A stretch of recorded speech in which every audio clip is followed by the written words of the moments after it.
I will start with the appointments.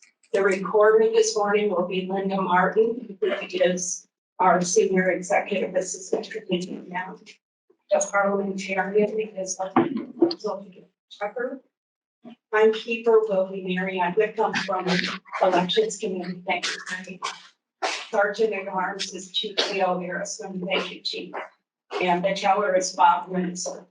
So this morning we have a number of employees who are working, and I want to thank them for taking a part of their Saturday out to support this meeting. We have Keith Calabrese from our IT department. We have Linda Martin. We have Michelle from the administration building. We have Josh Davis supporting us virtually. Debbie Ryan, who is supporting us with the meeting setup. And later this morning, we'll be presenting the Sam Wilkinson Volunteer Award. We have Steve Phillips, our Director of Finance, who will be reporting later this morning. Then, of course, our General Manager, John Viola. Here we got a meeting ago. The staff who gave up part of the support this meeting. Next, we need to ascertain the quorum. We have Carol Ludwig here to do that for us. You're still tabulating. With the support of Josh Davis. This year, the virtual participants were able to sign in just as we did here. They were asked to arrive early to the virtual space and to be prepared to show their identification card to be able to match against our Ocean Times records to demonstrate their ownership, property ownership, so that we can check their voter eligibility status. So we appreciate it. Carol? Hi, I'd just like to ask for just a couple short. Did everyone is like very protected? I guess there are.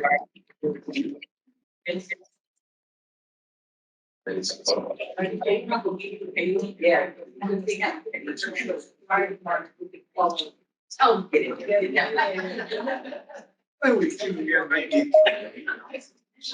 How many short are we? Two. Can we make a phone call? Oh, Jack Barnes, he's got two. Okay, sorry that Jack didn't choose to attend today. So I guess at this point, we do not have the forum. Well, why don't we do the farmer's market like we did before and meet the people? Okay, would you like to do that for us, Debbie? Sure. Yeah. In the absence of a forum, I'm going to Christine. Whether we have a quorum, Chief? Yeah. Okay, here's one who just walked in. Maybe one more.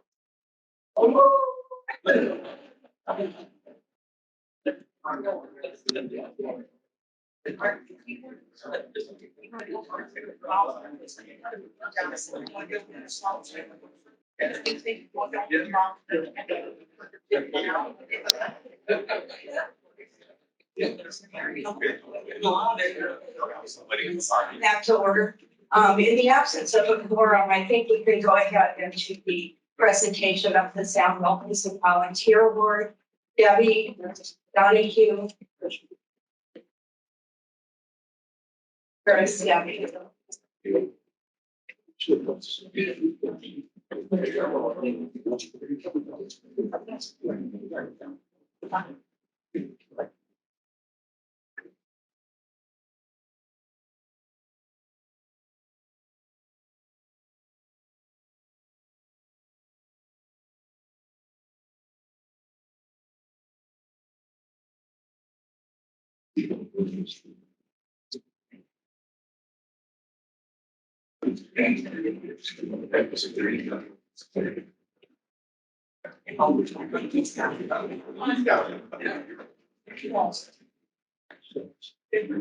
Yay. Sorry.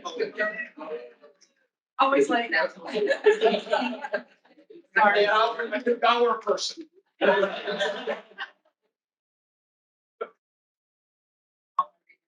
Did you want to? Wow. Good. Thank you. Good job, Deb. Josh in your camera. Good morning, everyone. Thanks for coming. You guys already know who I am, but Debbie from the Recreation Department. Every year, we give away a Volunteer of the Year award in honor of a young man that took part in our programs, that passed away from a tragic water accident when he was a young boy. His father took part in all the different sports and programs that we did, volunteering to coach and different things. So a long time ago, Sonia started this award and we've carried it on throughout the years. Last year, we stepped outside of the recreation department, and all of you guys already know that Marie Gilmore was one of our major volunteers in Ocean Pines, and she won that award last year. So this year, along with the recreation department and the things that our volunteer did, he also was very much in the community with different things that he had done in Ocean Pines and throughout the county. So I'm just going to read a little bit of background. And unfortunately, there is no one here to accept his award today, but I'll explain that in a minute. So Ralph Chin is our volunteer of the year. And I'm gonna try my hardest to get through this one. So Ralph, if you ever needed a volunteer, he was always there. No matter what I asked him to do, no matter what it was for, if it was cleaning the kitchen, cleaning the flat top, reading a book to my kid, it really didn't matter. He was always in here helping us do whatever was needed. He volunteered at the church in the food pantry, preparing the holiday meals. Come on, girl. I'm sorry. He could frequently be found at the senior center, helping out with bingo days. For 25 years, Ralph was a proud, active member of the Kiwanis. There he was involved in running the club and served as president. For many terms, he served as a board of director. He found time to be an advisor to many clubs president over the years. He attended the Kiwanis district meetings and international conventions to keep all things together and make all changes as they came with the Kiwanis bylaws. Ralph volunteered at all the Kiwanis events that also went along with the Ocean Pines Community Center events. You could find him all the time making pancakes in the kitchen. And if you never had one of Ralph's pancakes, you missed out, because he really was the little pancake connoisseur in here on our flat top in our kitchen. He did all of our events, our breakfast with Santa and our breakfast with the Easter Bunny. He was also at all the hot dog sales, spaghetti dinners, concerts in the park, boardwalk car raffles, Salvation Army. One of the Ocean Pines favorite events, though, was doing our breakfast, and that was just on him. It was not part of the Kiwanis. He wanted to do that for us, for all that we had done for him. He also made sure that we were in compliance. Everything was good to go with the health department. He would come in very early in the morning and make sure that everything was ready to go. And we spent a lot of time sitting in my office talking about a lot of different things. But if you could ever count on one man that never spoke a word after you said it to get it to him, he was one of them, because he just never passed along anything that you confided in him with. He was a very, very dear friend, if you can't tell. He was a very dear friend of mine. Unfortunately, Mr. Chin is not able to be here because he passed suddenly. The Volunteer of the Year award was going to be given to him anyway. So we went ahead and decided that even though he couldn't be with us, we were still going to give it to him. I asked his wife to come, and she just didn't feel like she was comfortable enough to do so. So today I'm going to accept the award for him and make sure that she gets it before she moves. I'm really sorry, but I can't. Yeah. I love him dearly.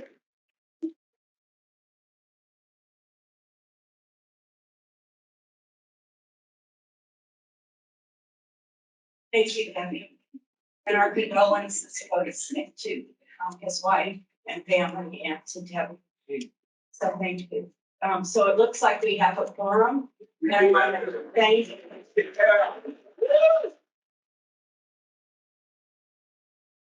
I want to thank all of those who are here, and now 38 people who are attending virtually who pushed us over the mark.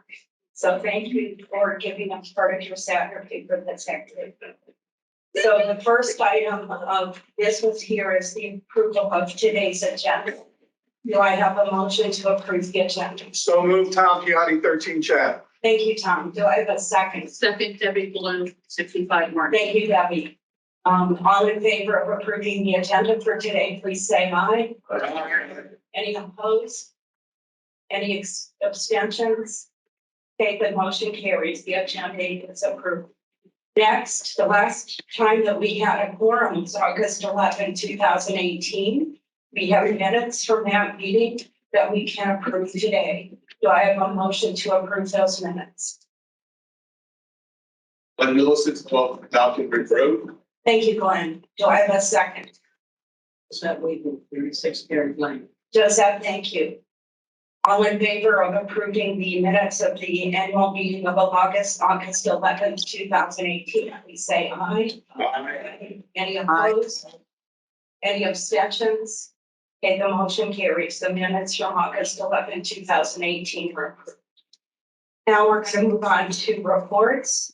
The first report will be the legal report from our corporate counsel, Jeremy Tucker of Birch Early and Brew. Thank you, Jeremy. Thank you. Good morning, everyone. Thank you, Colette. Thank you to the board. It's great to see everybody again. Again, my name is Jeremy Tucker. I'm a principal and shareholder at the law firm of Birch Early Brewer, and I co-chair our community association practice group. We've been working with Ocean Mines since around 2016. Our primary role, just for everybody's knowledge, is we serve as OPA's general counsel, employment counsel, and collection attorneys. With respect to collection attorneys, this means that when we receive files, we seek to collect the unpaid fees from those owners who fail to pay. We work with board, various committees, management team on a pretty regular basis. Due to the variety of legal issues that are often presented, many of which you guys are not aware of, which is a good thing. We have a number of attorneys that work with the various team members of the field, including my partner, Mike Neary, who heads up our employment group, who works with HR directors, John, a number of employment issues that come up on a daily basis. Several of my other partners work with the team on a regular basis, including Stan Reed, who is the chair of our litigation group, who works on litigation matters. Paula Pucci, who's the chair of our tax group, who works on various tax matters that come before. And given that you are 501c4, there are a number of tax matters that come up on a regular basis. And Dave Kay works on some of our more complex corporate and transactional matters, including the back order agreement and a number of other and deals with a number of other issues that come before. For me, looking over the last year, which I try to do when I give this report every year, try to sort of look what's been accomplished by the board, by management. And from my perspective, at least, I think this has been an extraordinarily productive year. There's been a number of things that have been implemented and added to the community, and we were able, fortunately, to assist with a number of them. I just want to highlight a few of those, what I think were really impressive achievements. One was the development and passage of, I believe, 27 amendments to the bylaws that have been filed in the Joint Repository, and the amended restated is now on the website. The implementation of electronic voting. This was the first year, and I think approximately 1,000 members voted electronically. I could be off a little bit.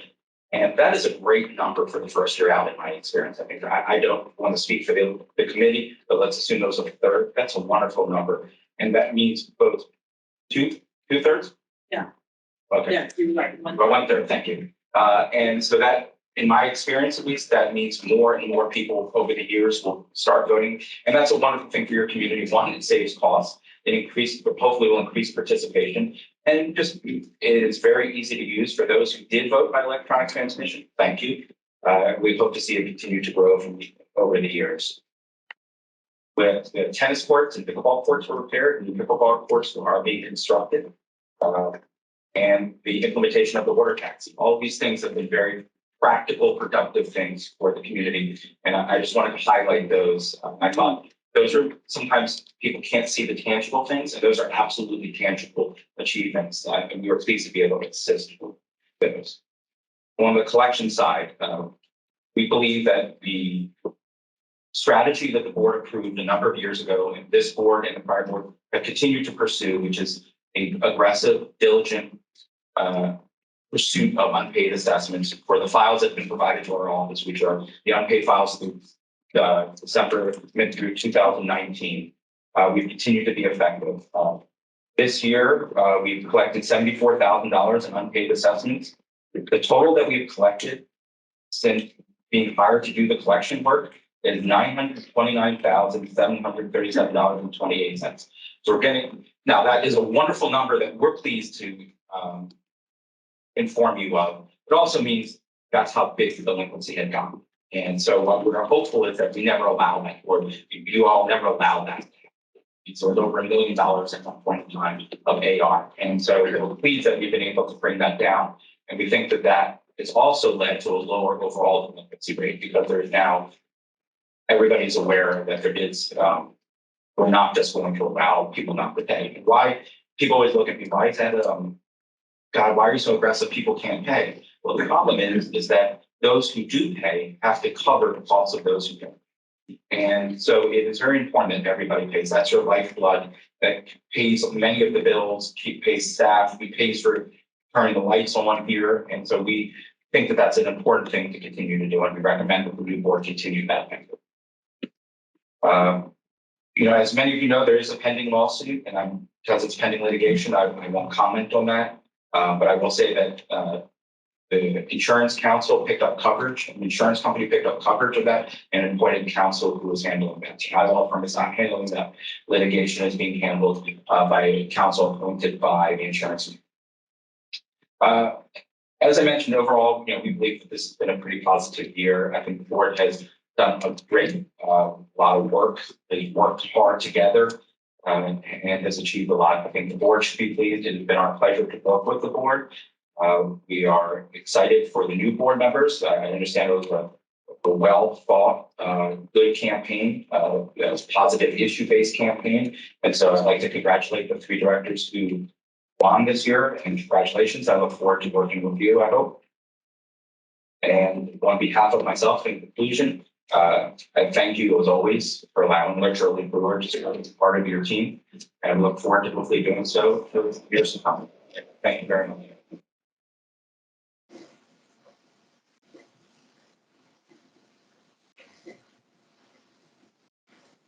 Thank you, Jeremy. And thank you for your service to our community, taking care of our legal needs. Next, we have the auditor's report. Chris Hall, I believe, is going to be doing this virtually. Chris? Good morning. Good morning, members of the board, everybody in attendance, both in person and virtually. My name's Chris Hall. I'm a partner with UHY LLP, formerly TGM Group. So just for a little background, those that have been around are probably familiar with TGM Group. We merged our firm in with UHY at the beginning of this year, primarily for resources, staff, extra expertise. We continue to operate our same TGM Group office here locally, same partners, same staff, same familiar faces, same local service, just with more back office support and resources. So just a little history when you see UHY versus TGM, but you won't see any difference in the day-to-day service of both myself and the rest of my partners and staff. So what is UHY engaged to do? Well, we're independent auditors, so we're engaged to audit and render an opinion on the association's financial statements, which consist of 39 pages. It consists of an independent auditor's report, the basic financial statements. There's supplementary information that gives further detail, and information that's called required supplementary information because it's required by the accounting standards. And I'll go through a little bit more detail on that. The most important part for the board and those that are in attendance and every association member is the audit report. After that, it's a lot of numbers, but the most important part is the audit report, and that's what we're engaged and hired to do, and that's to render an opinion, as I mentioned previously. So pages 1 through 3 of the 39 pages is the audit report, and the very first paragraph talks about our opinion. It says, in our opinion, the financial statements referred to above, present fairly in all material respects. So that's a clean, unmodified opinion. That's the highest level of assurance that any independent accounting firm can give on the financial statements. So kudos to the board, to the general manager, to the finance director, and all the staff. I know they'll get into the numbers a little later, but that's the highest level of assurance that can be given on a set of financial statements. After the first paragraph, it talks about the responsibilities both of the auditor as well as management. As auditors, we're required to assess risk, document our understanding of internal control, and perform testing procedures to render an opinion on the set of financial statements that are presented. So how do we do some of those things? We start this process in late April. Your year end is April 30, as most of you know. So we start in late April by performing what we call preliminary procedures. We come out, we test internal controls, document our understanding of it. We interview people, we do questionnaires. We perform our procedures we talk to both finance people as well as folks outside of the accounting department to document our understanding.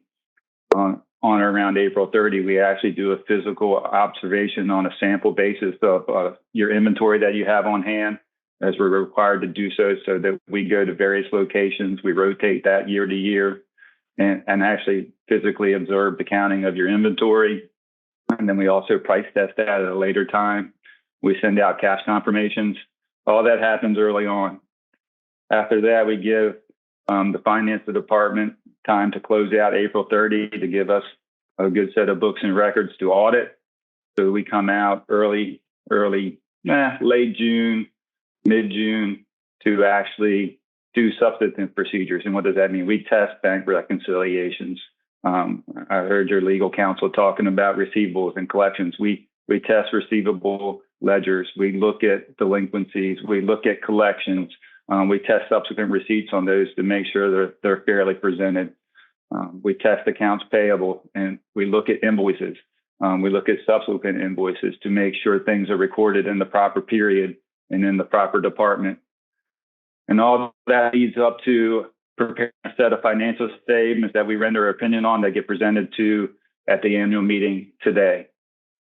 So again, congratulations to the board, the staff, and everyone. The association is in a very healthy position. I'm not going to go into the numbers just to regurgitate them, because I know your general manager and your finance director are going to have a presentation on the numbers. So rather than me repeat what they're going to do, they'll present the numbers for you. But all in all, a great year on the financial side. Thank you very much. Thank you, Chris.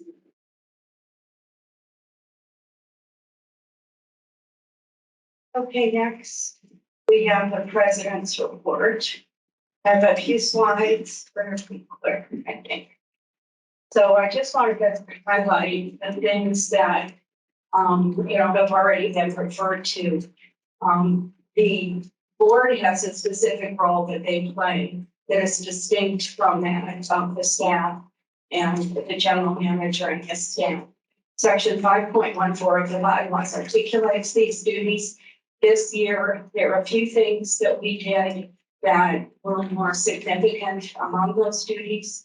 Under the category of our governance and policy making duties, Jeremy referred to the bylaws revisions. There was a combination of a nearly 2-year process of reviewing our bylaws and identifying areas for improvement and updating. And we were able to complete that with the help of the membership who voted in favor of those changes. We also made a decision to do some revisions to the declarations of restrictions.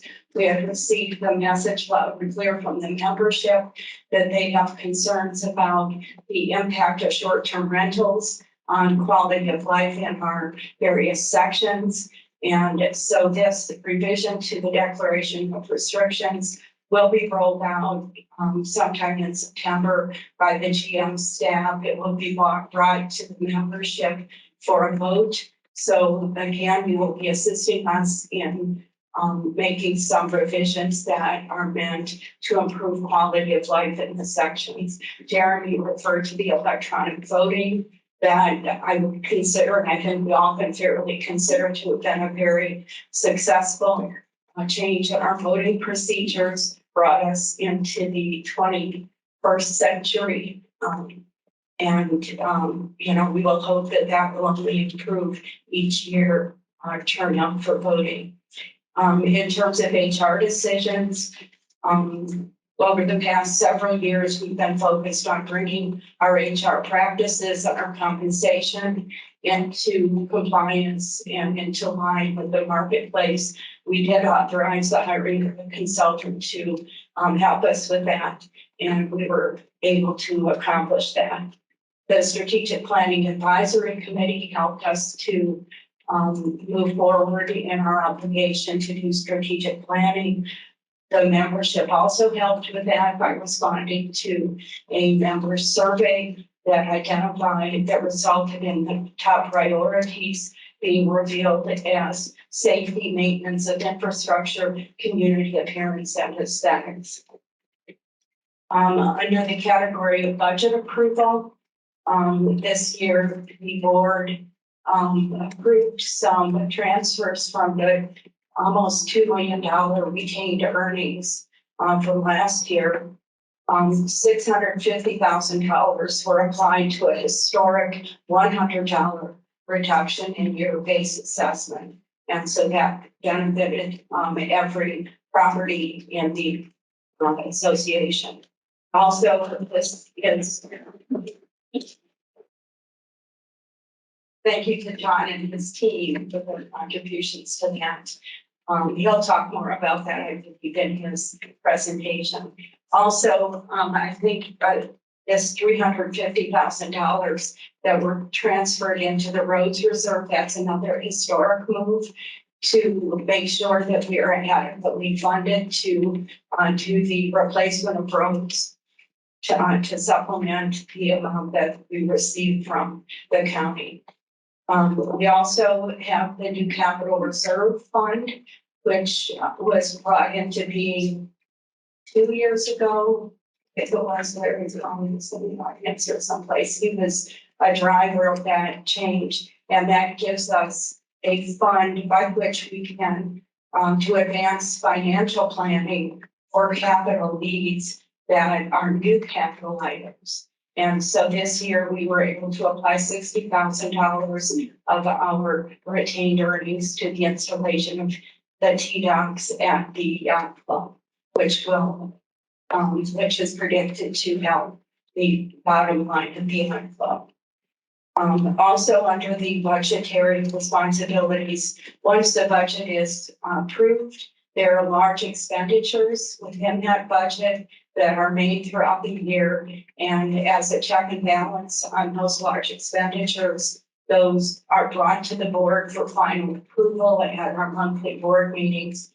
And there are several initiatives that we funded, that we approved an extra funding for related to drainage, beautification, and improvement in the amenity conditions at the Racket Sports Complex and the golf course. One of the most important duties that we have is the duty to make sure that we employ a general manager. And over the past several years, we employed John Viola. We found ourselves in 2019 with a vacancy that needed to be filled. And we had a very dire financial situation at that time. And John was willing to say yes to us to come in on a temporary basis as a volunteer. Later, he signed a 2.5-year contract for us later in 2019. And this year he signed another 2-year contract with an option for a third. And just to highlight the value, I think the results speak for his value as a general manager, but what he brought to the table and what motivated us to seek him out to fill this role are his credentials as a CPA, an MBA, many years of financial and business experience. What we learned about him as we worked with him is what a wonderful team leader he is, and his effectiveness in bringing out our staff together and improving morale. And we also have discovered what a visionary he is. He's a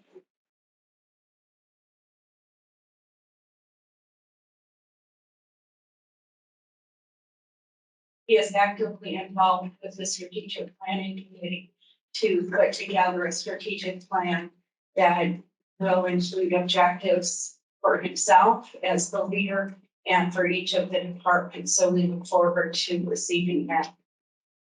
The focus of my presidency when I took over in December, I think it was to increase member engagement and to improve positive messaging to the membership.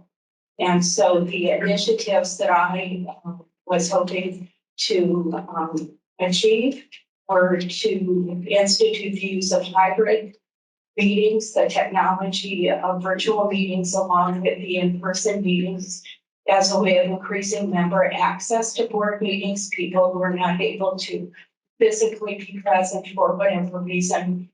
Also to include information on the agenda to help members participate in the meetings meaningfully so that they would understand the rules of the road and they would be prepared when they arrived at a meeting to speak knowledgeably and appropriately and on topic.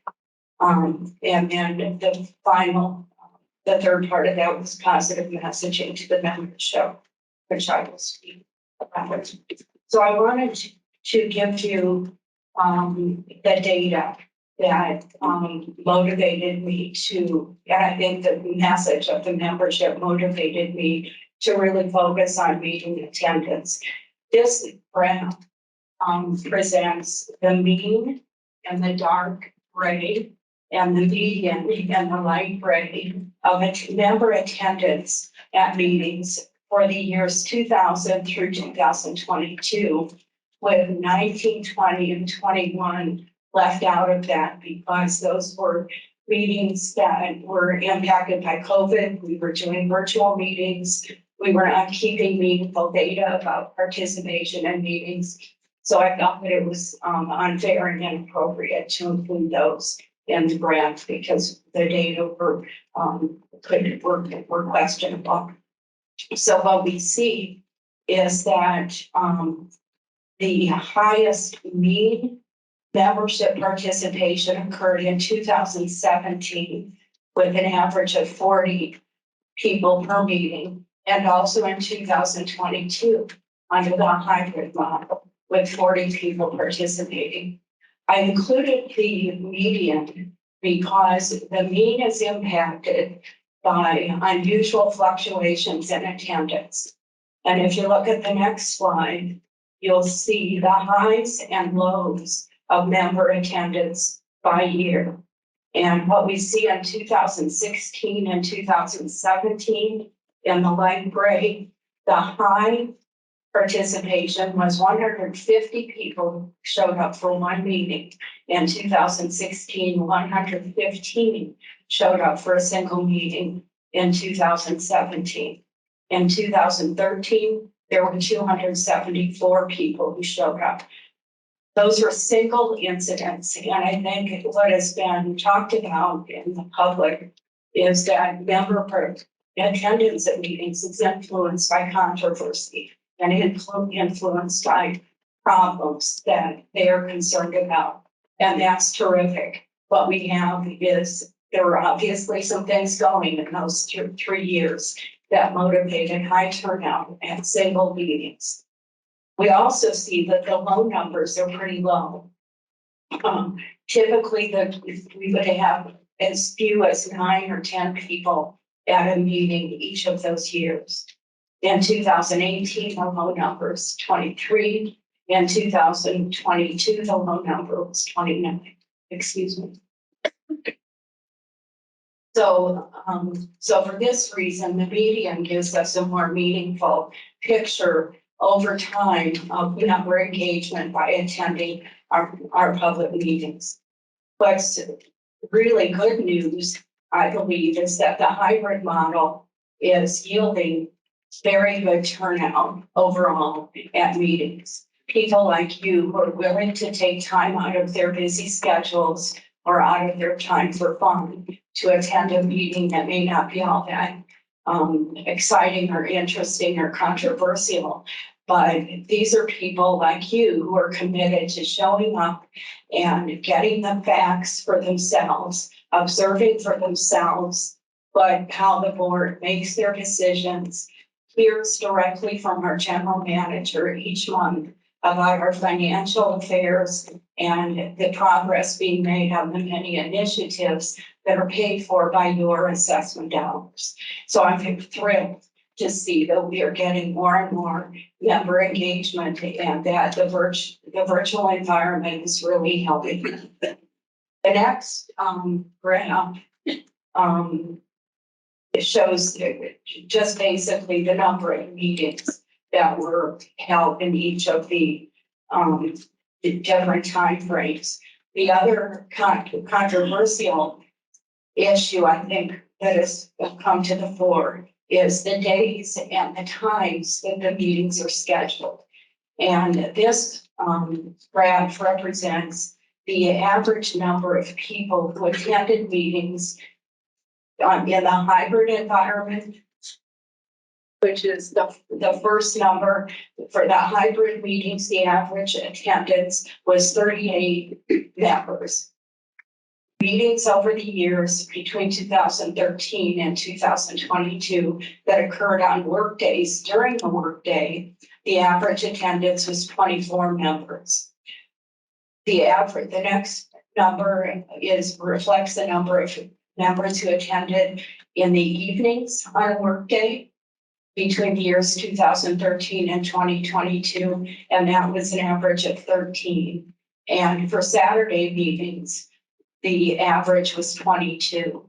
So this is data that I think can be used to make decisions about future meeting scheduling. If our goal is to increase member engagement, we want to pay attention to when do members show up for meetings, and this data I think is valuable for that reason.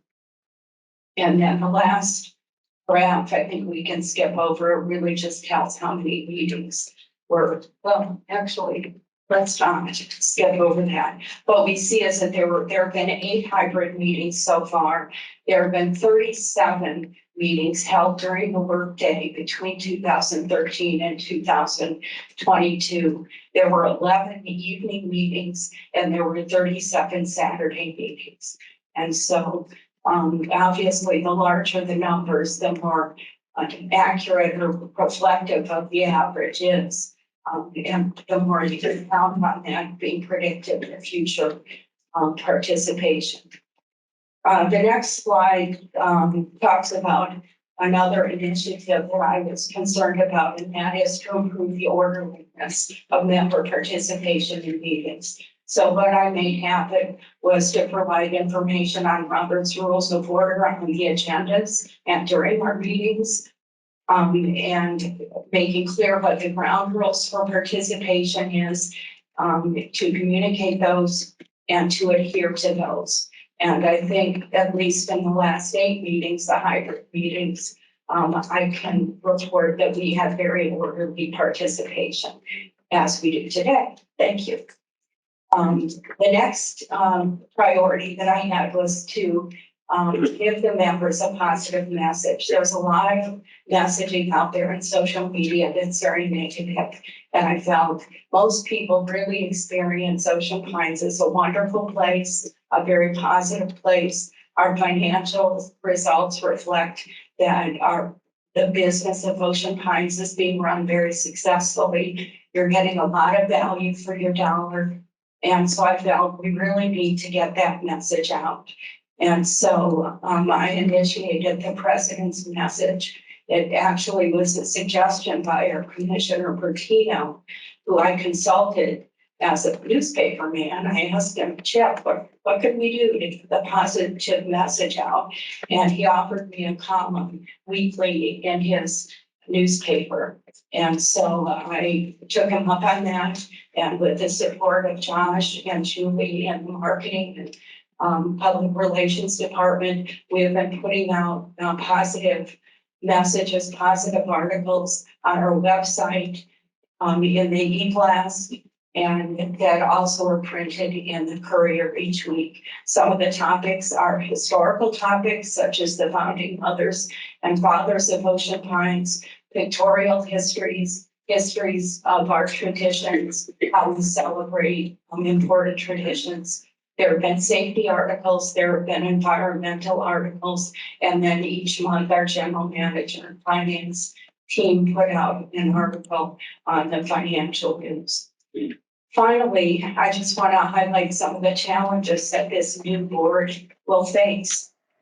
We have some legislation that dictates minimum requirements for reserve contributions. We're going to have to face possible policy changes or decisions on how to make that happen.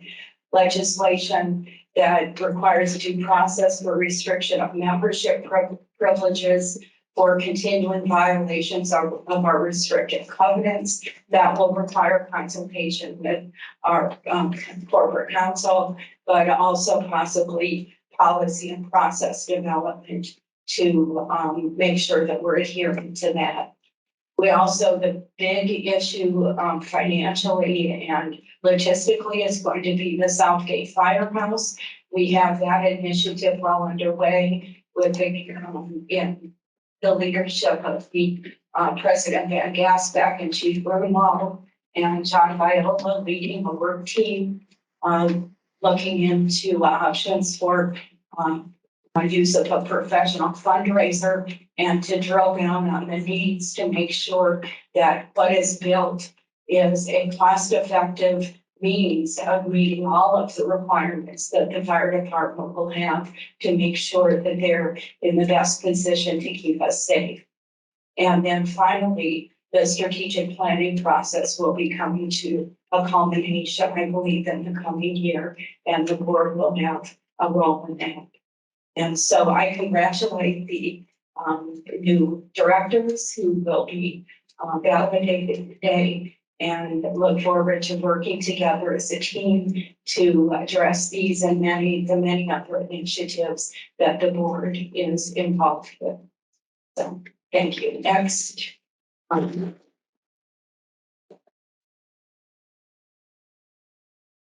Next, we have John, who will be giving the general manager's report. John. Thank you, Colette. Good morning, everybody. I just want to start off with the first slide, info@oceanpines.org, the phone number to call, the email address. It's very important. It's an excellent tool that we implemented. You've heard about it in the past, but more importantly, I am going to speak to everybody about many initiatives that we've accomplished. I'm going to, obviously, for time restraint at a high level, but if anybody has any questions on any of the items are listed or anything else or any reports or anything, send us after this at info@oceanpines.org, and the team will give you more detail on them. Okay, turn the page. Okay, obviously, everything I'm going to speak about this morning is all made, obviously, due to our assessment dollars at work, your assessment dollars at work. Turn the page. Okay, so anytime I try to present in this type of situation, I want to, where are we today, and where are we going? It is pretty much the approach, and I've been doing that for several years. So if I look back, and we haven't had an annual meeting in a couple of years, I thought it was important just to list everything, because everything is intertwined over the last several years, and the results, the financial results we have achieved, it's all part of it. So I am going to list it. And like I mentioned, if anybody wants more detail on it, please, send us the emails, and we'll certainly give you the information. So back in 2017, 2018, and I got the opportunity, and I was asked to volunteer, and I actually did the CFO report. And I did volunteer to work in Ocean Pines inside with the team. And that gave me a lot of information. I had been on the chair of BNF, but it gave me a good overview of what we had as a team and everything. And I was pretty excited about it. But in 2017, 2018, we did have a deficit of $1.6 million. Our bulkheads, drainage, dredging, and road programs needed to be jump-started. We needed to implement a new plan. We had a plan, and, again, things happen, but whatever. Need for compensation study, needed to complete the forensic audit and summarize, which we did, the team did, the board did, and we moved forward. We learned from it and we moved forward. We identified a need for an RFP system, and the board, a constructive board, certainly went out and gave us the opportunity, along with the association, an RFP system, which we are implementing. You'll hear more about that is moving in the right direction. The board identified a need to outsource food and beverage, and also reviewed outsourcing the entire management team.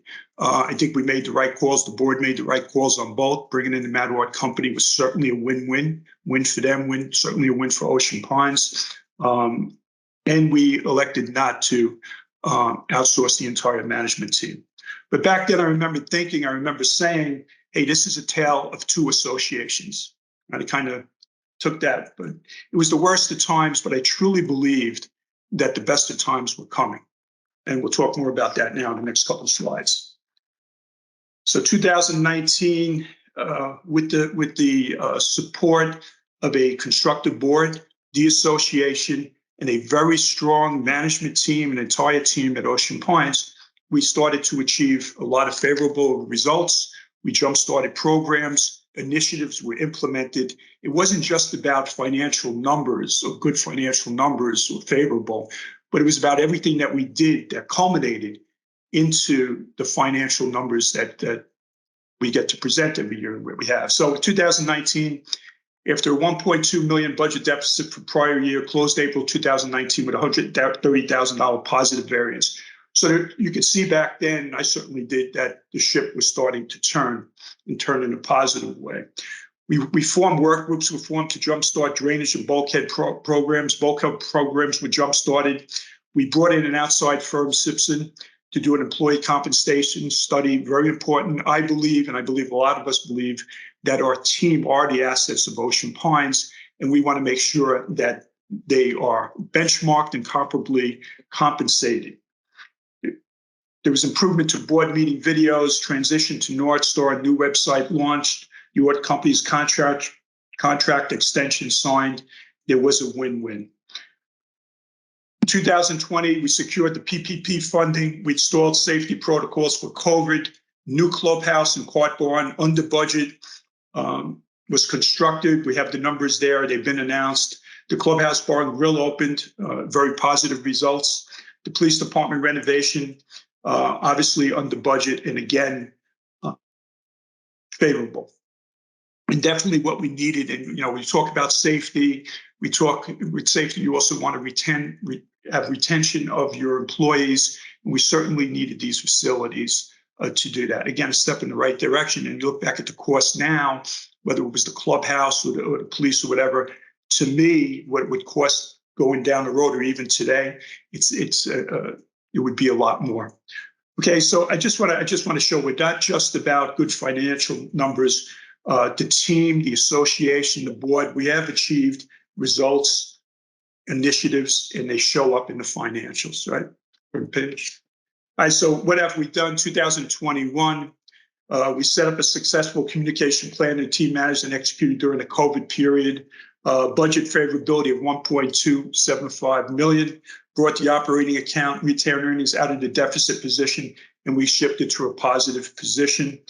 Compliments to all the committees, the team, the association, the board. Drainage projects, including pipe replacements and relining, a new process of a considerable savings. So again, thinking out of the box, the team, Public Works, Eddie, many others, we found something that the county as well as other municipalities were doing. We reached out, we found a very good contractor who is coming back and will be in Ocean Pines over the next couple of weeks. The lining of key pipelines under all the major roads in Ocean Pines have saved us a tremendous amount of money. And these were pipes that have been 30, 40, 50 years old that we now are taking care of at a very good price. The new playground at Robin Hood Park, Ocean Pines Academy launched, golf course maintenance improved, starts showing results. We hired an outside consultant. We definitely had a strategic plan on that from the very beginning, and that has all been presented. And the results are there. Road programs jump-started, customer service initiative, info@oceanpines.org, website streamlined and made more efficient, new craft club building, DMA light reserve study, and that will come up, and all that information I'll talk more about later, and so will Steve. Obviously, with the new homeowners association, we Ocean Pines want to be out in front of that, along with our B&F team. So we've already worked on that. We'll tell you more. Deferred maintenance at Racket Sports jump-started. Same approach that we did at golf. I believe, we all believe, the board does, that we need to have our infrastructure, and the strategic planning committee has told us this. We need to invest in our infrastructure. I believe that if you invest $1 in it, you're probably going to make $2. We certainly have seen that with golf, food and beverage. We're seeing that now with racket sports and aquatics. Deferred maintenance at Racket Sports jump-started, record-breaking performance in food and beverage, community survey for strategic planning, beautification efforts, trees, bridges, and we will do more on this. Defibrillators purchased for all OPA facilities. Okay. Where are we today? We're closing out this year, and we did hear Chris Hall, the partner from the accounting firm, say that the numbers were very favorable, and they have signed off on them. You heard Colette talk about a record-setting assessment reduction, record-setting budget favorability, racket sports improvements, including new pickleball courts that have opened, and we will be renovating the existing ones. Again, investing in our infrastructure, a more positive and good experience for the customers and the members of Ocean Pines. Golf operations profitable, and again, a better experience there. Aquatics and recreation and parks thriving. Marina slips have a wait list. The marina, we'll be talking more about that, especially over the next coming months, and what we need to do, investing there in the infrastructure. But again, the team across the board, everybody operating as everything else on full cylinders. Northgate Bridge improvements, we have done work on there, whether it was the security shack or whatever that was, and we took that down. We have cleaned up the bridge. We're putting in new lights. There'll be new railings, and there'll be more coming on that, along with other beautification efforts. High priority mailboxes and pedestals being replaced. So we are working on that, and we're making progress. And we have reallocated parts of the budget in the past that we've received with favorability or other streamlining and benchmarking. We've allocated that money to do the mailboxes, at least at this time. Online assessment payment for the first time. We're starting to get efficiencies with the ERP system with North Star, and that's what it's about, along with better controls, interfaces, which we have, and we continue to do. Steve, Keith, and their team doing a great job, as well as everybody. Online voting, hybrid meetings, improvements to allow for more spaces for hybrid meetings. Clubhouse improvements, acoustics. You'll be hearing more about that. I have gotten feedback on the grill about the sound, the noise, and I've been there, I've witnessed it. Josh is leading the team for me. Want to reach out to Ed Kelly. He helped us to get in contact with a really good vendor contractor who's helping with that. The acoustic sound panels are coming. They will be installed. It's like anything else today. It's going to take a while to get. I want to do a shout out to Tom Piatti, who they did this in the park. I did wait to see how it came out there. And I got very positive feedback from Tom, and a lot of systems with Tom, with Josh, to help us go forward with that. So thank you all there. Clubhouse improvements, talked about that. Codifying the strategic plan, updating that process. We will have a binder. We're probably about 75, 80% complete. Linda is leading that project for me, that initiative. We will sit down with Bernie from strategic planning to go through the whole thing before we present it to everybody else. So that's something that will be coming over the next couple of weeks. I do want to say that we have had a strategic plan, but Bernie and his strategic committee has acknowledged that. So let's codify it. Let's put it out there. And of course, that'll be available for everybody that wants to see it. Objectives prepared, presented to the board. So I presented my draft objectives for this year to the board. Current initiatives. Okay, and we're building on everything that's been out there, and that's why I thought it would be good to put this all out there.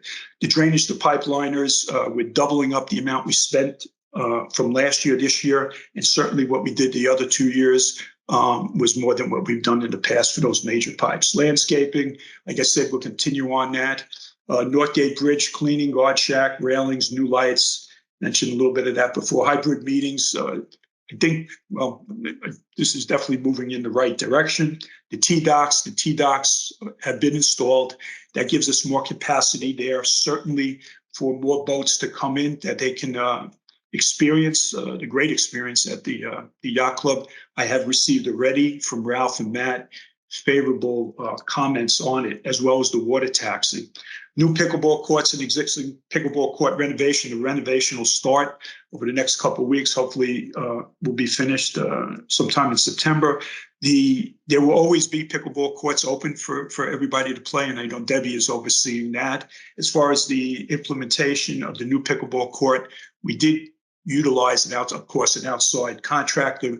But a shout out to Eddie and Nobi and Public Works, who did a lot of the work there and saved us a lot of money, saved the association. Golf course maintenance, we had a three-year plan. To me, I'm in the second year of it, and we're certainly ahead of schedule on that. We're in a key time, obviously, for the greens, but everything that I'm looking at, we're all looking at it positive. We have a great team there. We've certainly made changes, and so far we're in the right direction. Looking forward to the next month there. Facility maintenance, we have jump-started that, the deferred maintenance. That was the board put that out to us several years ago.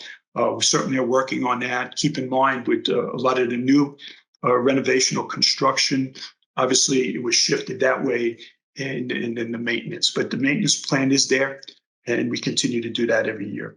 Addressing new legislation for HOA reserves, updating reports, analysis. We'll update budget and finance, then review, update with DNMA. So we've already started working on that.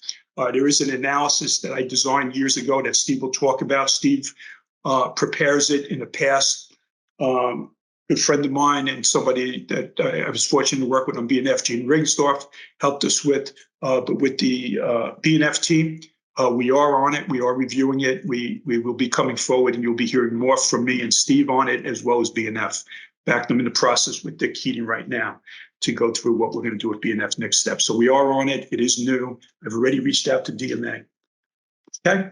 That's just a couple of pictures. One thing before I do get into this, I did mention about the board and the team. I do want to do a shout out to a lot of members in the association that I've reached out to or have reached to me, experts in the field, whether it was the construction, what we're doing now with the fire department. But I've been very fortunate that they have answered the call or even come to me. I mean, you pretty much know who they are. Marvin Steen, Frank Brown, Bill, who worked for Marvin, Ted Maroney, who's back.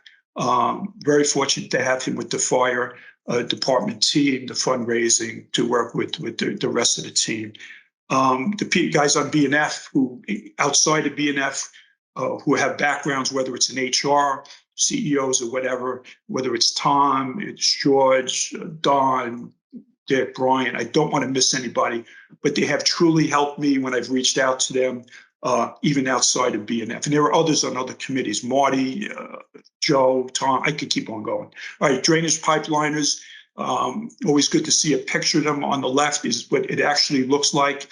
It's a pretty neat process. We kind of took a little bit of a risk with it, but certainly with risk came reward. All indications are this is excellent, and that it has saved us a lot of money in the drainage, and it's given us the opportunity to do more. Like I said, they're going to be coming in doing double what they did last year. That project will be overseen by Eddie, who is running a lot of the initiatives over the next year or two for me, along with Nobi. All right, so there's some pictures of it, and then on the right, if you've been down here near the golf course or Ocean Parkway, you can see those four, which saved us a lot of money. Turn the page. Okay, so, last year, just all the work with bulkheads and all that, and I just tried to show there what we were doing. Turn the page. Okay, so some of the landscaping, and then there has been some interest in this. I know several people have reached out to me on the floating plant is in the Northgate Pond. I passed by there last night, and you can see it's starting to grow. It really looks good. This was the initiative in Public Works by Tony. He is going to continue to do on this. I think it's a great move, and I know a lot of people are asking about it, and there probably will be some articles on it. So shout out to Tony and everybody there. He, again, looking outside the box and coming up with something that I think will definitely help us. And that might even be him in the that little boat over there. All right, the Ocean Pines, again, that was Tony and his team. Obviously, the palm trees, I know we didn't do it for the 2 years during COVID, and that certainly is back. The board had requested that we do that, and I think it's looking good. Turn the page. All right, so the obviously the bridge, those round globes, we're replacing them. I think in the bottom left you can see pictures of the new lights. I know the foundation, the footings are in for them. I passed by there yesterday, and over the next several weeks, Public Works will be installing those lights. There'll be 4 at each corner of the bridge to light up the entrance or either way on the bridge, because we believe that that was needed due to some of the situations that have happened over the years. We figured more light there. And then, well as both sides of the bridge will have 6 lights on each side. Okay. Wide shack, we did some stuff there. So turn the page. Okay, so obviously, so on the left there is the feedback I received on the community room at the clubhouse. It was noise. So Public Works last year during the winter, and we will do more work this year during the winter, hopefully renovations on the admin, but they put in that the doors and the wall and the closet that you see there, which is definitely a step forward. We did it in-house. It was a savings on money. The new hybrid system, obviously, one of the reasons we're having this meeting the way it is, we are working on that, and that we have the same company coming in to do the acoustics for the grill. With assuming I get the same success Tom did with the park, we will do it in the with approval from the board. We'll do it in the community room. Turn the page. T-Docs. So T-Docs, we went to an outside vendor down in Florida who built the T-Docs for us, and then they were installed here with a combination of Public Works as well as the same contractor we use for bulkheads.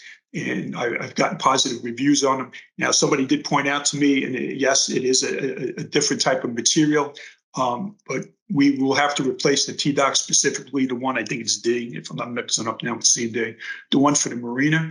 We're looking at utilizing the same company, and it will all be consistent. But over the next several years, with the replacement study, we will be starting to replace the T-Docs or all the other docks, and hopefully we have as much success with these new docks. The material. Turn the page. Okay, so pickleball courts. I think everybody is excited about this. Those are the new courts.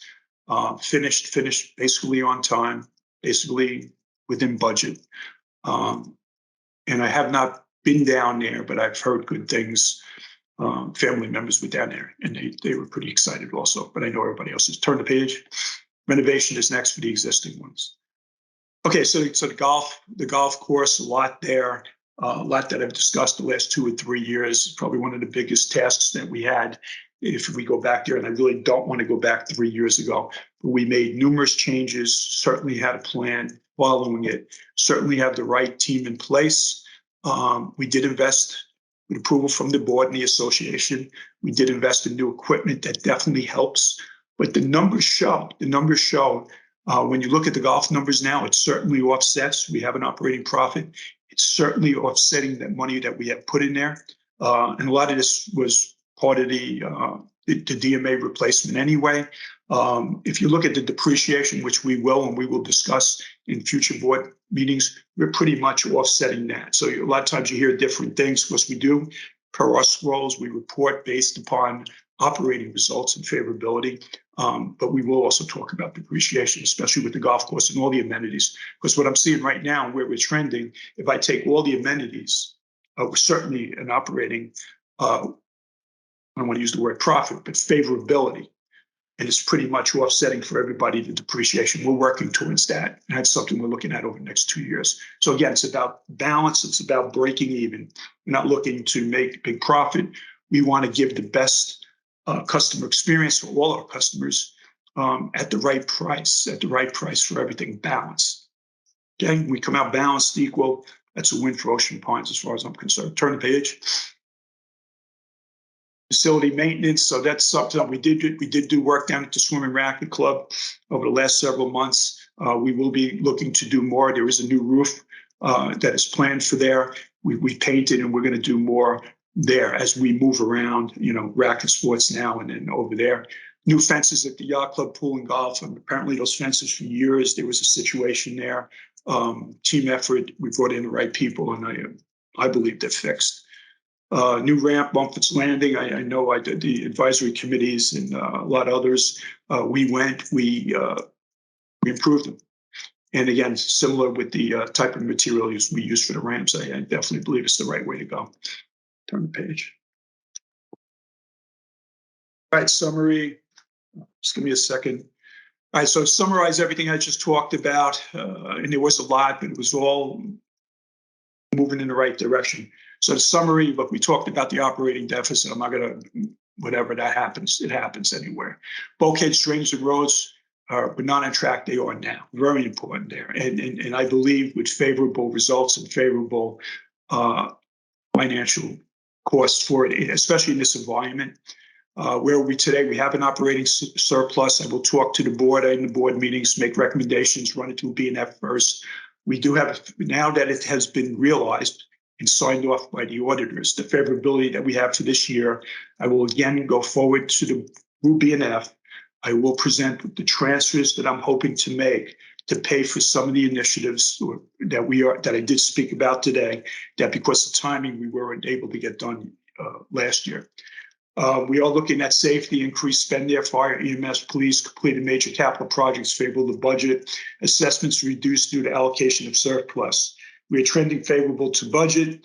Golf, aquatics, racket sports, and food and beverage all trending to the positive side. The number I have up there is for, I think, at the end of June.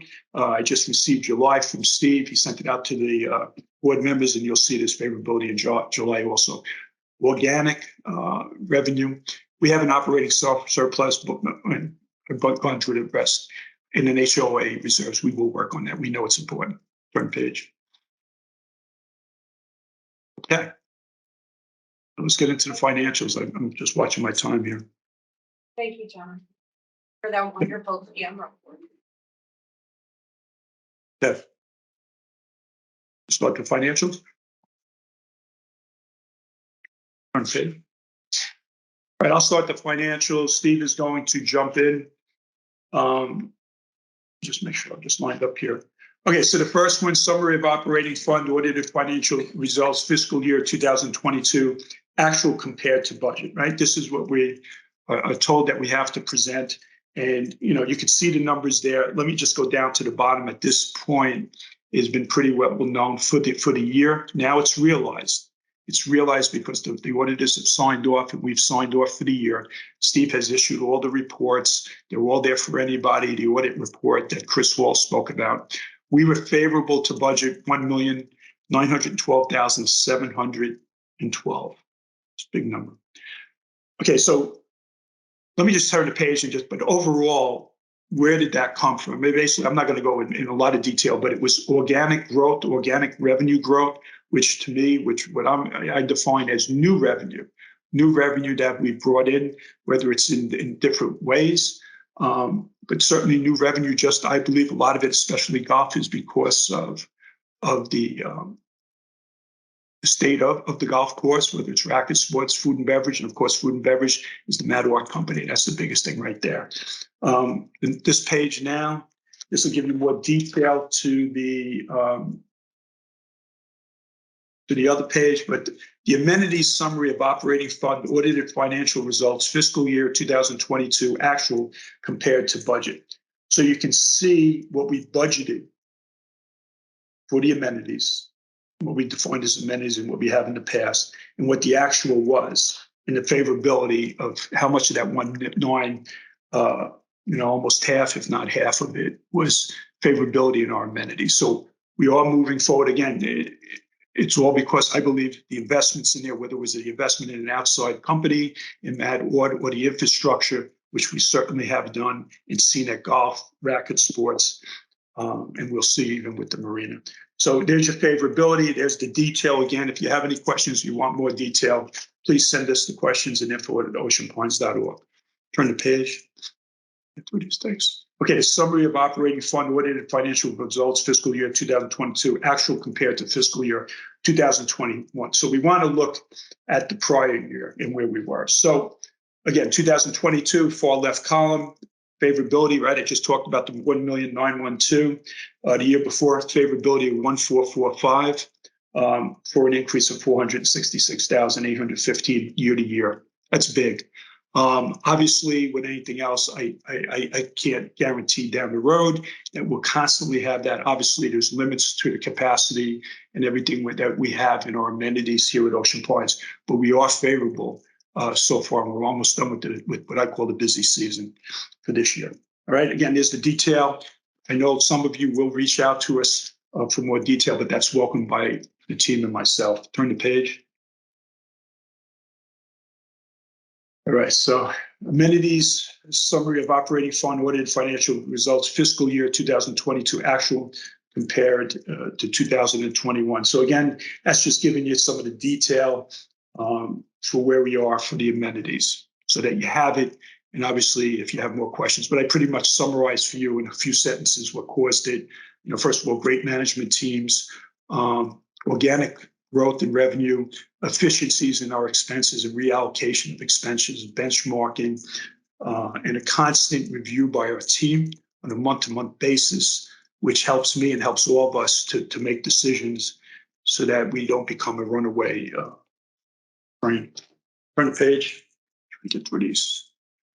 Okay, so this one, summary of distribution of annual base assessment, fiscal year 2022 to 2021. I always like this schedule. It really breaks out for us where our assessment dollars goes for a lot of different items that we put on here. Now, keep in mind the assessment was 986 in 2021. It was an increase in 2022. It was 996, but then we have in 2023, the decrease of $100 with the efficiencies. So this just breaks out. It shows you where your money is going. Right, turn the page. So operating departments distribution of annual base assessment, fiscal year 2022 actual to budget 2021. So again, try to break out for the departments where the money's going. It's all there. Turn the page. Amenities, distribution of annual base assessment. So again, fiscal year actual compared to budget, and it just shows you these are all really good results. Turn the page. So you can see golf, yacht club, products will leading the way. Okay, I'm going to ask Steve to jump in. Steve's our controller, our senior finance director. Enjoy working with Steve. We're certainly moving in the right direction in finance and IT and the team that he's building. This is really an important slide.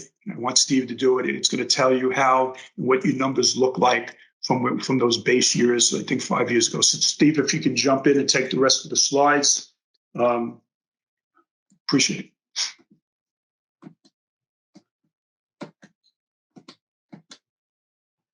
Thanks, John. Good morning, everyone. So yeah, this slide here is basically a history of our operating fund performance. You can see the last 6 years, how we ended the operating fund. You can see the large deficit that we alluded to earlier in 17 and 18, where we accumulated close to the $1.6 million. But now you can see in the next 4 years, in 19 through 22, has been certainly a different trend. So we have most recently undergone the audit here of $1.912 million in favorability in 22. You can see in the next part where we used to have a operating deficit recovery fund. That was the release of the $600,000 and the release of the $252,000 that we had in those funds. They were part of the budget. and part of the assessment dollars for those specific years. So the accumulated operating fund balance ends up being $3.1 million. And you can see that in the audit report, excuse me, which is now online, available for anybody to access and look at. Obviously, Chris Hall referred to the 39 pages that are out there to that supports all these numbers. Now, the contributions that Colette and John both referred to in terms of transfers that we did during 22, you can see below the 3.1 million. That was approved by the board. That was our assessment reduction of the $650,000. We also put an additional roads contribution in to fund that balance of $350,000. Then we contributed to the TDOCs. So on the balance sheet for this year in FY23, you're going to see a prior year retained earnings balance of approximately a little bit over $2 million, $2.047 million. That's the number you see there. The next piece is to come, more or less, and it's recommendations, proposals that John and I have discussed. And it's talking about funding the mailbox pedestals, which was an initiative of the BNF and the board, transferring for some pickleball court repairs, and then potentially some additional transfers to roads. So that is potential recommendations to come. And you can see that we would still have a pretty sizable balance of about $1.5 million left after that. Next page.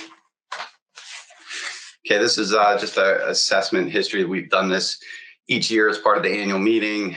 You can just kind of see the 5 years. And of course, it's a little bit different this year because we have a decrease for the first time. And you can see the $55 decrease, 5.8% in total from 2019 to 2023. And if you do the math on that, it's a 1.1% decrease each year.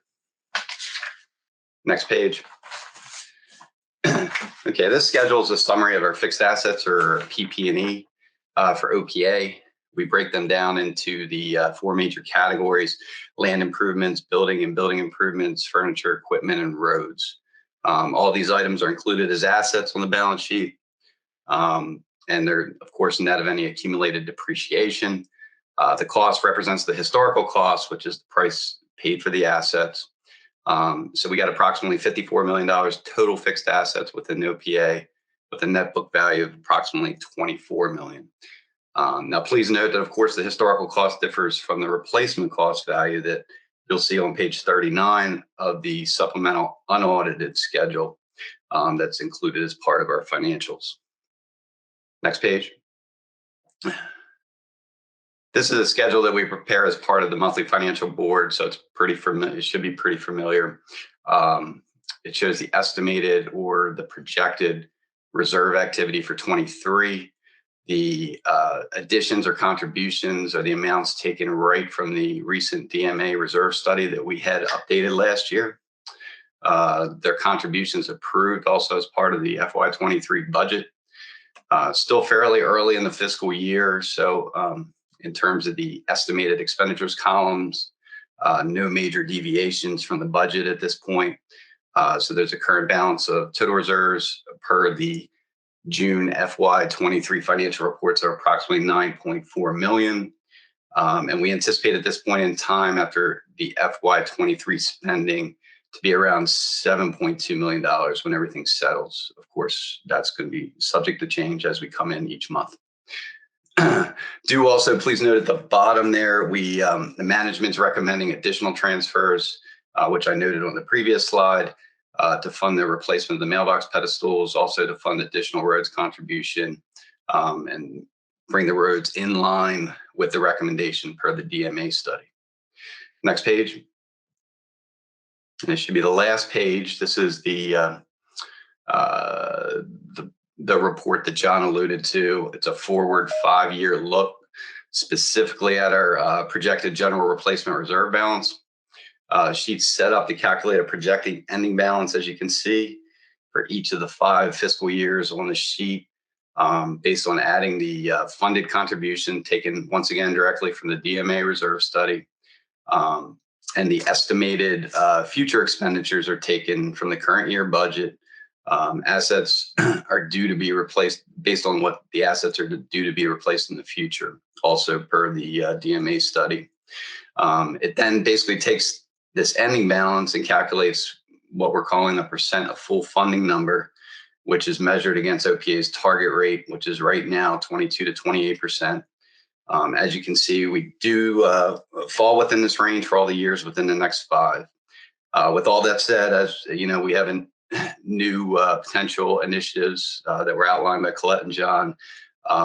You know, there's recently new legislation adopted in Maryland requiring the reserve study. We believe we're ahead of the curve, but of course, we got to discuss the legislation with BNF, present ongoing monthly reserve analysis to them, and we'll get their feedback and guidance. Thank you. Thank you, Steve. If I can just go back on that one slide for 2 seconds, please. So, you know, Steve did a great job on this. This is more an analysis than a report. When you talk about a report on the reserves in the DMA study, that's a binder that's probably about 6 inches high. So I am getting people, they are requesting copies of our reserve study and everything. To me, that's that DMA study, the replacement that we do, and we have the outside company, obviously DMA, doing it. The slide that's in the controller's report, and has always been in the controller's report, and is towards the end of it, is the reserve summary that Steve also went through. So that's your reserve summary. Everybody receives that in the controller's report every month. The DMA study is a binder, very big. It has been out there. We will put it available out for anybody that wants to see it. This analysis is an analysis that's been shared with BNS and BNF and everywhere else. We will put it out there on the website if we don't have it. This is not something that we report on. It's an analysis, but it summarizes for me, for my team, for Steve and myself, where we're at, so that we can see that we're within that 22, 28%. And when we do the budget, Steve and I look at this and we project it out 5, 10 years so that I can see where we're at. Right. So this is an important analysis, and you're going to hear a lot about it more. And I'll be probably going through it, or Steve will, with BNF over the next week or 2. So I just want to say that I know this is all coming into play. There's a lot of discussions on it. There have been requests. Like I said, that binder, somebody just requested, you know, you can come in and look at it. I mean, there is a cost if you want a copy of it, but I don't believe I have the ability to send out the DMA to everybody. It's just huge. And we'll probably be updating that. That's all I have on that one. Thank you very much for letting me on that, Steve. Okay, I'm done.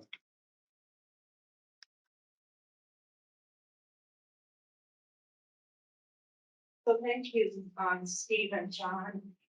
Those results really speak for themselves loudly, clearly. And we really owe a huge thanks to our staff who have implemented all of those initiatives under John's leadership. And I'm really proud of us, the distance that we see that we've come since 2017. So a big shout out to the staff.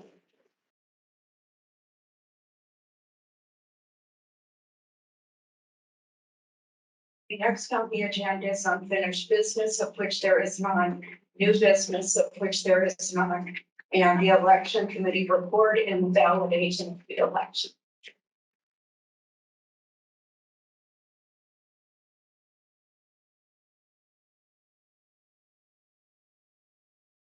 Good night, Steve. Thanks.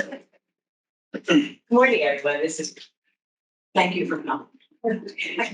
I'm Carol Ludwig, the chair of the elections committee this year. It is my pleasure to announce and validate the results of the 2020 election to the 2022 election to the Ocean Heights Board of Directors. I'd like to acknowledge the rest of my team. That's Mary Whitcomb is here, and she's playing timer today. Bob Windsor, Joe Peloso,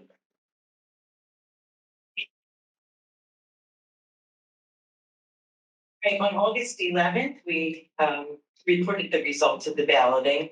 Those people I just introduced, plus a husband and my husband, spent 6 hours, as you know, at the Golf Country Club, opening ballots and trying to make sure every ballot counted.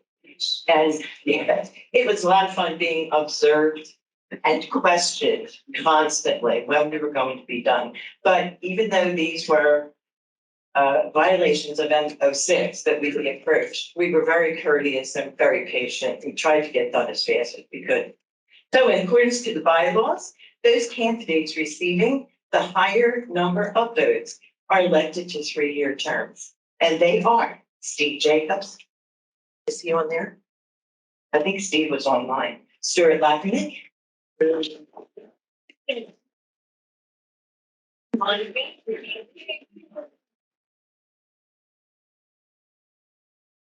Congratulations.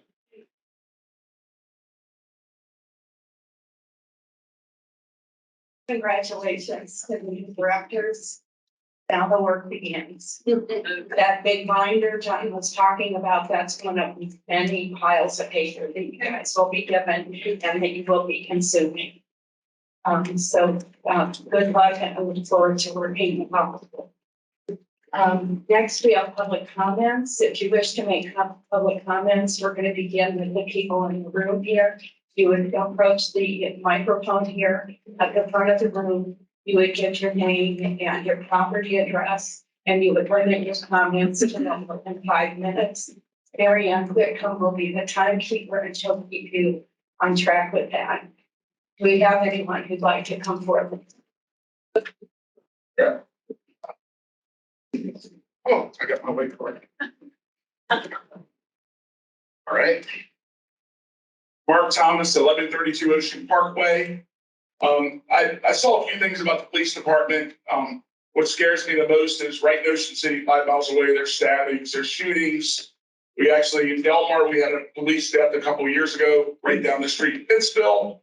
We had a policeman killed as well. It's not a pretty sight. It seems to be the criminals are taking over, just a matter of time before they get to the neighborhood. And I want the new board to realize, which they probably do already, that we need police presence and we need a stronger presence. How are we going to retain the officers? Are we going to pay them more? Down the street, they make more money, they get better benefits. We have to have a police department that's going to protect us, because it's just a matter of time before our community is invaded with people that don't belong here, and we need to get them off the streets. Other than that, you guys are doing a good job. Thank you for the reduction. I thought we could use that money in something else. Maybe the police department, we're going in the right direction. Seems to me we're all going to hopefully get along. And I just thank everybody for running, and I just thank the community for coming out. Thank you. Thank you.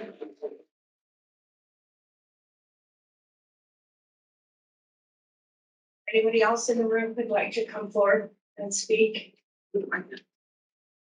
Sam. Maria Lawrence, Interlinks. I have just one thing that's affecting me. I frequent St. Martin's Road and Beecham, that corner there to make the left, and I find myself going beyond the stop sign, so I can't see on the right any cars coming. So is that the association, that corner, that takes care of those bushes, or is it the homeowner? That would be a good question for info@oceanpines.org. If you would be willing to email or call, we can get that answer to you. Okay. Okay. They're sort of like me in my little car. I can't see everything. I had a couple of little run-ins, some go crashing, but where'd that car come from? So Okay, thank they you. mentioned it. Thank you. Thank you.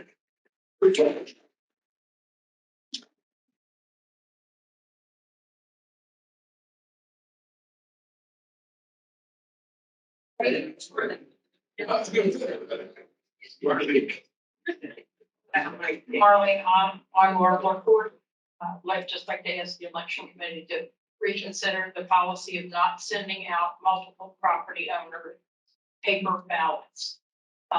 As a multiple property owner, I waited 10 days to find out. I called the association. I was told rather curtly that they couldn't talk about elections at all and gave me the phone number. At that point in time, I was given the instructions that I had to vote on the internet to do an electronic ballot. That is fine, except there are many property owners in Ocean Pines who don't have email. Thank you. But I'm just speaking for other people. I did, in fact, do my weighted vote.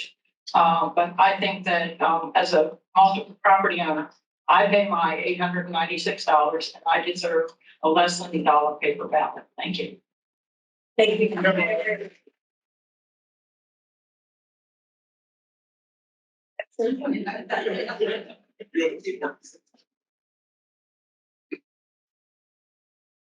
Good morning. My name is John Liddy. I live at 21 Stacy Court.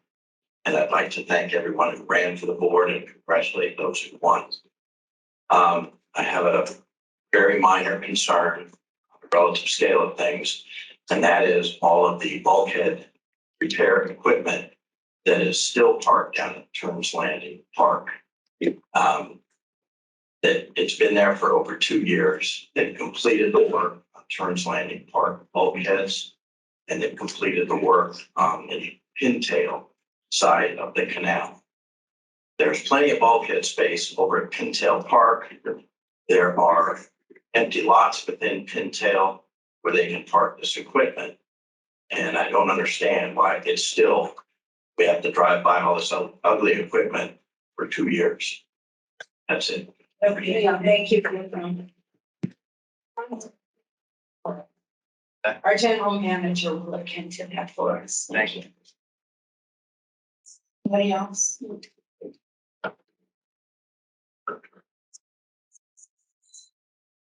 Good morning. My name is Laura Pandras. I'm at 2 Harpoon Road.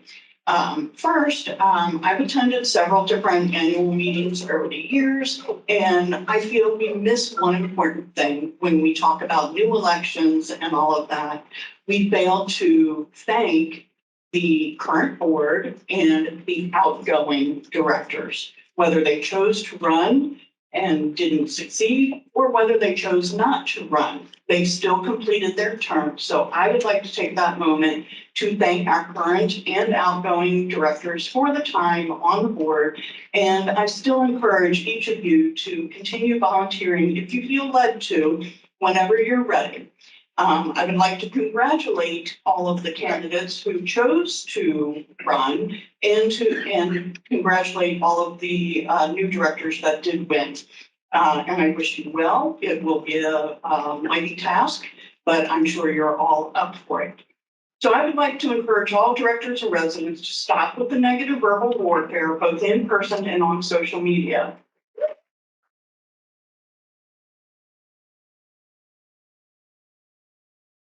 It feels like warfare on some days, and it's emotionally exhausting. As I tell the leaders I mentor that we don't have to be best friends, we don't have to like each other, but we need to be professional and ethical and work together for the good of this community. This is a team effort, and no one person can make a decision for the board. Work together. Communication and transparency are what make or break an organization. It doesn't matter what our backgrounds are, but we need to have conversations of support and encouragement for each other in this community.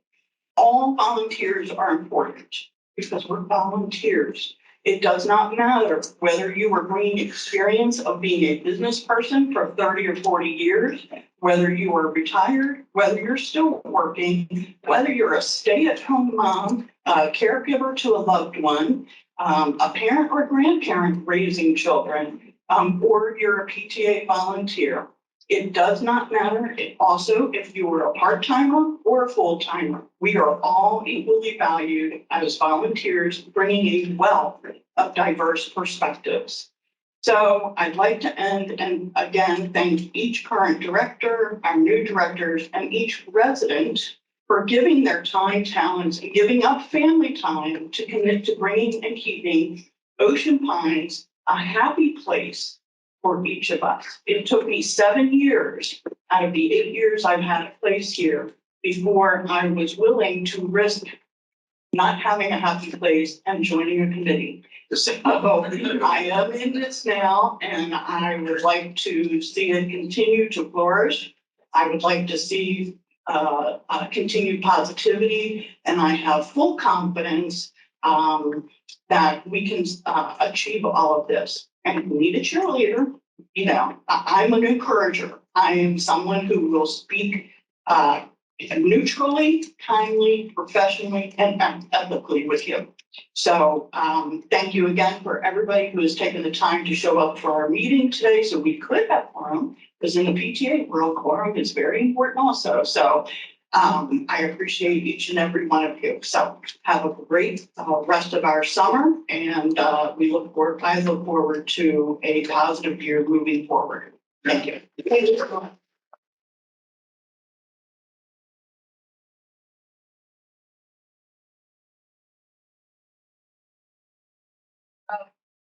I don't see any hands raised in the virtual environment. Okay. So that being said, so Laura stole my thunder a little bit. The last item on my list was to thank Larry Perone, who is completing a three-year term, whose term ends today. Josette Wheatley and Amy Peck, who are completing partial year terms. Who were willing and courageous, and they're saying yes when asked to step up to serve as appointed directors. And so thank you for your service. And Laura, I appreciate the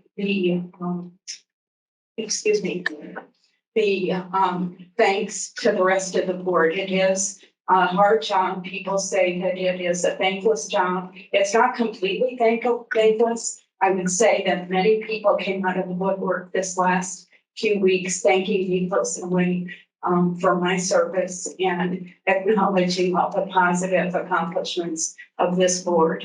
And you can see on the numbers, the 5 years that I've been on the board, things have turned around from a serious deficit to a very healthy financial position.